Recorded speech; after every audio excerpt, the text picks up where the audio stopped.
Менің каналыма қош келдіңіздер. Бүгін сіздермен етсіз, бірақ өте дәмді болып шығатын кешкі ас әзірлейтін боламыз. Толық ингредиенттерді описание бөліміне жазып қалдыратын боламын. Ең алдымен картобымызды осындай арнайы пышақтың көмегімен 5-6 бөлікке бөліп алатын боламыз. Егер сізде бұндай пышақ болмайтын болса, кәдімгі пышақпен де болады. Отбасыларыңыздың санына қарай рецепті азайтып немесе көбейтіп істей бересіздер.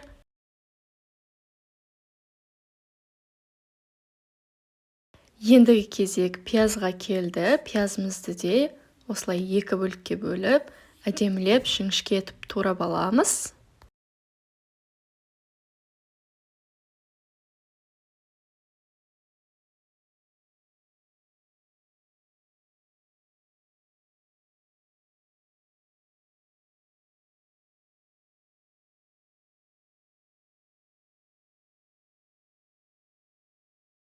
Енді баклажандарымызды орташа қалыңдықта турап аламыз. Мен негізінен бұл баклажанды жартысын ғана қостым.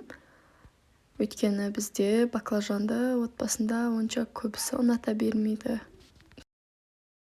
Сіздер өз қалауларыңызға қарай қосасыздар. Және де ортасынан 2-ге және 4-ке бөліп алдым.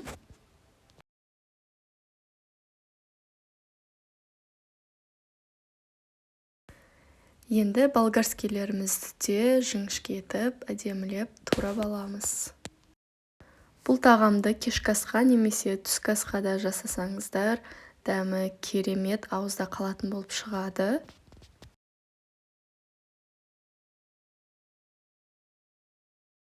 Ал енді жұмысымызды қызып тұрған майға картобымызды салып, жақсылап қуырып аламыз 10-15 минуттай.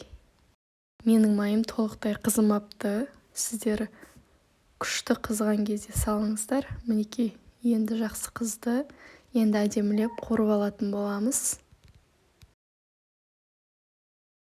Енді баклажандарымызды дәл солай қуырып алатын боламыз.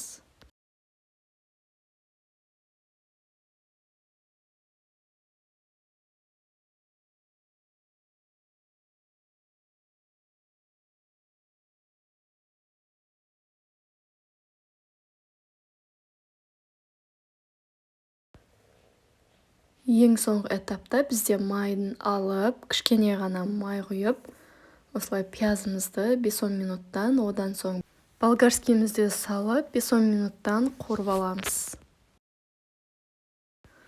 Тұз қосуды да ұмытпаңыздар. 1 шай қасықта тұз қосып жібердім. Енді астын баяулатып, жаңағы қуырып алған картобымызды оның үстінен баклажанымызды салып, әртүрлі дәмдеуіштерді сеуіп, 10-15 минутқа бұқтырып қоямыз. Менде бұл жерде сладкая паприка и зіра, және де черный перец қоссаңыздар да болады.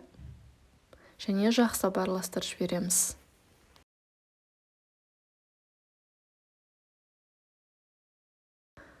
Мінекей, өз қалауларыңыз бойынша сәндейсіздер. Мінекей, менде осындай әдемі кешкі тағам. Дәмі деген өте керемет болып шықты. Егер сіздерге видео ұнаған болса, арнама тіркеліп, комментарий жазып, лайк басып кетіңіздер.